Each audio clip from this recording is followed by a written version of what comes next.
똑같은 배를 만드는데 한쪽은 역대급 실적 잔치를 벌이고 있습니다. 다른 한쪽은 가격을 후려치며 따낸 일감더미 속에서 신음하고 있죠. 2025년 전 세계 선박 발주량은 가뭄 수준으로 급감했습니다. 그런데 이상합니다. 한국조선업의 수주 점유율은 오히려 급등했거든요. 반면 물량 공세로 시장을 장악했던 중국은 왜 주춤하는 걸까요?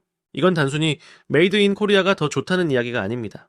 싸게, 많이 만들면 이길 것이라는 공식이 깨져버린 겁니다. 오늘 중국의 가격 후려치기를 한국의 기술력이 어떻게 압도했는지 그 결정적 이유를 파헤쳐 봅니다. 이야기의 시작은 2020년으로 거슬러 올라갑니다. 국제회사기구 IMO가 강력한 환경 규제를 시작했죠. 쉽게 말해 이제 배들도 자동차처럼 배기가스 기준을 맞춰야 한다는 겁니다. 기준 미달인 낡은 배는 사실상 퇴출 수순을 밟게 됐죠. 자, 전 세계 선주들은 발등에 불이 떨어졌습니다. 당장 규제를 만족시킬 새로운 배가 필요해졌으니까요. 이때 시장의 판도를 바꿀 게임 체인저가 떠오릅니다. 바로 LNG, 액화 천연가스를 연료로 쓰는 친환경 선박이었죠. 기존 벙커추보다 황산화물, 질소산화물, 이산화탄소 배출량이 훨씬 적었거든요. 선주들에게는 유일한 대안처럼 보였습니다.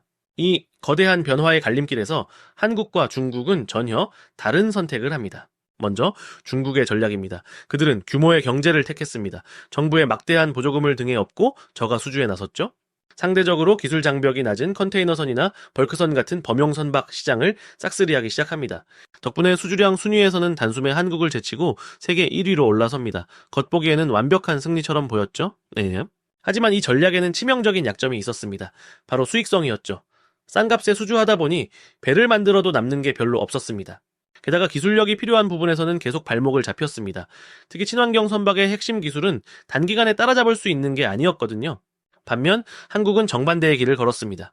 초격차 기술에 모든 것을 걸었죠. 당장 수주량 순위에서 밀리더라도 미래 시장을 지배할 고부가 가치 선박에 집중하기로 한 겁니다.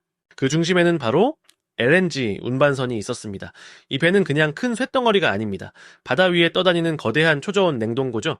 영하 163도의 액화 천연가스를 운반하려면 기체로 증발하는 양을 최소화하는 화물창 기술이 핵심입니다. 이건 중국이 흉내낼 수 없는 영역이었어요. 한국의 HD현대중공업, 삼성중공업, 한화오션은 이 분야에서 수십 년간 기술을 쌓아왔습니다. 사실상 시장을 독점하고 있었죠. 결정적인 순간은 2024년과 2025년에 찾아왔습니다. 카타르가 사상 최대 규모의 LNG 운반선 발주 프로젝트를 시작한 겁니다.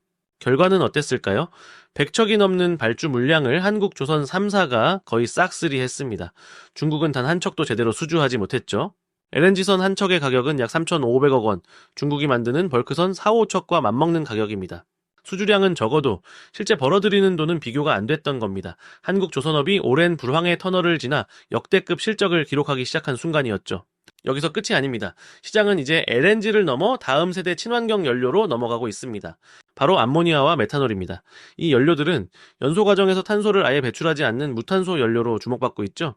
그런데 이 암모니아 운반선과 메탄올 추진선 시장 역시 한국이 100% 독점하고 있습니다. 왜일까요? 암모니아는 독성이 강하고 메탄올은 부식성이 강해서 다루기가 훨씬 까다롭습니다. LNG선보다 더 높은 기술력이 필요하죠. 한국 조선사들은 LNG 기술을 개발하며 쌓아온 노하우를 바탕으로 이 차세대 선박 시장까지 선점해버린 겁니다. 결국 중국의 가격 후려치기 전략은 스스로의 발목을 잡는 덫이 되었습니다. 이제 저가 선박을 대량으로 만들다 보니 고부가 가치 선박을 개발할 기술력과 인력을 키울 기회를 놓친 거죠. 시장의 규칙이 친환경과 기술력으로 바뀌는 순간 그들은 경쟁에서 뒤처질 수밖에 없었습니다. 물론 한국 조선업의 과제가 없는 것은 아닙니다. 고질적인 인력난은 여전히 해결해야 할 숙제죠. 하지만 중요한 것은 시장의 흐름을 읽고 올바른 방향에 베팅했다는 점입니다. 당장의 1등이 아니라 미래의 지배자를 선택한 거죠. 이 이야기는 우리에게 중요한 교훈을 줍니다. 산업의 패러다임이 바뀔 때 우리는 무엇을 기준으로 선택해야 할까요? 단순히 싸고 양 많은 것이 항상 정답은 아니라는 것. 대체 불가능한 기술력, 즉 해자를 가진 기업만이 장기적으로 살아남을 수 있다는 사실입니다. 여러분이 투자하거나 관심을 갖는 다른 산업은 어떤가요? 지금 당장 눈앞의 점유율과 가격 경쟁에만 매몰되어 있지는 않나요? 아니면 조선업처럼 다가올 미래의 표준을 선점하기 위해 묵묵히 기술을 갈고 닦고 있나요?